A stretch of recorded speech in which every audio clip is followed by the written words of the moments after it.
Make it more lame. And everyone in town is like, no, please, Kathleen Kennedy, stop ruining everything. But Kathleen Kennedy is all like, put another gay, diverse woman in it. Make it more f***ing lame. And the Disney stock just keeps going down and down and down. And then Bob Iger is all like, nah, what's going on with my stocks? No, Kathleen Kennedy. Rachel Zegler has lost it after an insane trolling by a creative cartoon series about her woke ideas. South Park has destroyed her with their mind-boggling satire on Disney and their efforts to promote woke agendas. Eric, it's okay. It's okay. Mom, I had a dream that I was replaced by a diverse woman. Oh, not again. Yeah, only this time, it wasn't just me. They were taking all my favorite people and replacing them with diverse women complaining about the patriarchy. Nobody should be surprised that South Park took a shot at Disney's latest attempt to force modern values into classic stories. The show has been doing this for years, and with Disney becoming more and more obsessed with identity politics, they made themselves an easy target. The recent South Park episode, Into the Panderverse, couldn't have been more on point. The episode completely mocks how Disney keeps swapping race and gender in their projects, making it clear how ridiculous it all looks. They even turned Cartman, Stan, Butters, and Kenny into adult women of color to show just how absurd this approach is when it's done just for the sake of optics rather than storytelling. What really got people talking wasn't just South Park's satire. It was Rachel Zegler's reaction to all the backlash. She's been under fire ever since she was cast as Snow White, and not because of her acting talent, but because of her attitude. From the beginning, she's been incredibly dismissive about the original Snow White story, acting like it was some outdated relic that needed to be fixed. In interviews, she's outright trashed the classic film, calling it outdated and problematic. And instead of embracing the timeless fairy tale that generations have loved, she's been acting like her version is the only one that matters. This attitude has seriously rubbed people the wrong way. Fans have been calling her out for months, and it's only getting worse. She's made it clear that her Snow White won't have any romance because apparently, falling in love is offensive now. She's even hinted that the prince might not even be in the movie at all. That's right. One of the most iconic elements of Snow White, the love story, is basically being erased. Disney isn't just making small changes, they're rewriting the entire point of the story. And somehow they expect people to be okay with it? Rachel Zegler looks like Rachel Zegler. She looks like a 4'3" prima donna from Hollywood with a bunch of fake attitude and a unibrow. The backlash hasn't been limited to just the changes in the story, though. Casting Zegler as Snow White has also sparked outrage. Snow White's entire identity is tied to her skin as white as snow. It's literally in her name.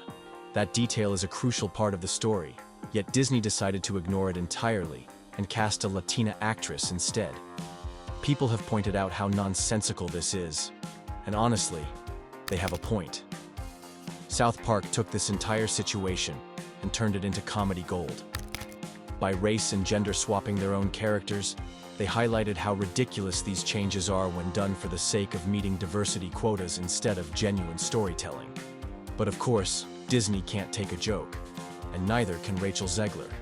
The parody made it painfully clear that audiences aren't buying what Disney is selling anymore. People want stories that respect their source material, not ones that are completely reworked to fit whatever agenda Hollywood is pushing this year. And when a comedy show like South Park can get that message across better than Disney itself, you know something is seriously wrong. Disney has been called out for this kind of thing before, but they've never faced backlash quite like this. Fans are tired of studios treating beloved stories like they're outdated and in need of fixing. And they're especially fed up with actors like Zegler who act like they're too good for the role they were cast in. Every interview she does just makes the situation worse. Her tone comes off as rude and dismissive, and she seems completely unaware of why people are so upset. It's no wonder this movie has some of the worst publicity Disney has faced in years. The woke brigade that's within their building, right? So, Right. you know, we see all these third-party companies in gaming that's going off right now.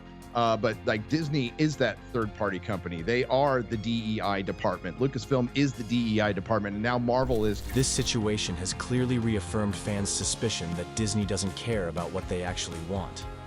They've been stubbornly clinging to their approach to modernizing classic films, undermining the fact that audiences are clearly rejecting it.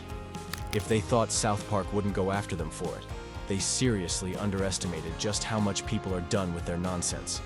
And if Rachel Zegler thought she could trash the original movie and not face backlash, well, she's learning the hard way that audiences aren't just going to sit back and accept it. The episode made it painfully clear that this kind of pandering does more harm than good. When diversity is forced into a story in a way that feels hollow, audiences see right through it. And in this case, it's also putting Rachel Zegler in a terrible position. Instead of celebrating her casting, people are frustrated because it feels more like a marketing stunt than an actual effort to tell a compelling story. The episode wasn't just about Disney's Snow White, it was about a larger trend in Hollywood. Studios keep making these changes under the guise of progress, but instead of writing new, meaningful characters, they keep rewriting old ones in ways that alienate the fans who loved them in the first place. That's why Into the Panderverse hit so hard. It highlighted how these studios aren't really interested in diversity, they're interested in appearing diverse. And when a show like South Park calls them out, it's a direct hit to their credibility. Is there a problem, people? We were just discussing ideas of what to do with the new Prince Eric movie. Put a chick in it, make her gay! Maybe we should go a different route than we did with Indiana Jones. Indiana Jones, put a chick in it and make her name it gay! This isn't the first time Matt Stone and Trey Parker have gone after Disney. They've mocked them before, most notably in The Streaming Wars and The Streaming Wars Part 2 in 2022. But this time, it feels different. Disney is already struggling with backlash over its handling of Star Wars, The Little Mermaid, and now Snow White. They can't afford to have a cultural juggernaut like South Park making them the punchline yet again. Rumors are even circulating that Disney executives are furious and might be trying to pressure Paramount into backing off. Allegedly, they want a sit-down meeting with the South Park creators to prevent future mockery. That just goes to show how much this episode hit a nerve. Disney loves to talk about how important diversity is to them. But if that were really the case, they'd be focused on creating original, diverse stories, instead of lazily altering existing ones. The central point of criticism in the episode is about how Disney unstoppably erodes key elements from classic stories, just to satisfy woke Hollywood standards.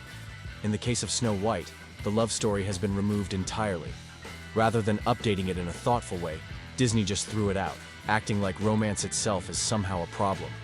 Fans aren't upset because they don't want to see strong female leads.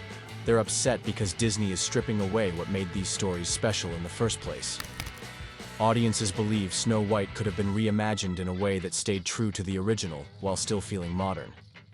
She could have been strong and independent without completely disregarding the role of the prince. The fact that Disney went in the opposite direction, rewriting her into some kind of warrior with no time for love, just proves that they don't actually care about honoring the story. And Rachel Zegler hasn't exactly helped matters. Instead of advocating for a balanced approach, she's been one of the biggest voices in favor of changing the story completely. Her comments about the original Snow White have only made people angrier, especially since she has admitted she never even liked the movie as a kid. What do you mean by that? I just mean that it's no longer 1937, and we absolutely wrote a Snow White that is not going to be saved by the prince. She's not going to be saved by the prince, and she's not going to be dreaming about true love. She's dreaming about becoming the leader she knows she can. That's what makes this whole situation so frustrating for fans. It's one thing to modernize a classic tale, but it's another to completely strip it of everything that made it memorable. South Park called out exactly how shallow these changes feel, and that's why the episode resonated so much with viewers. Disney has been accused of pandering for years, but now they're being mocked on a massive scale. The sad part is that this could have been avoided if Disney had actually put in the effort to create a fresh and original take on Snow White, one that honored the spirit of the story while making meaningful updates. People might have been on board. Instead, they went for cheap, surface-level changes that feel more like a desperate attempt to stay relevant than a genuine effort to tell a good story. And now, they're paying the price for it. Now let us know in the comments below what you think about South Park's trolling. Smash the subscribe button for new amazing videos on woke Disney and their actors getting trolled. See you in the next one.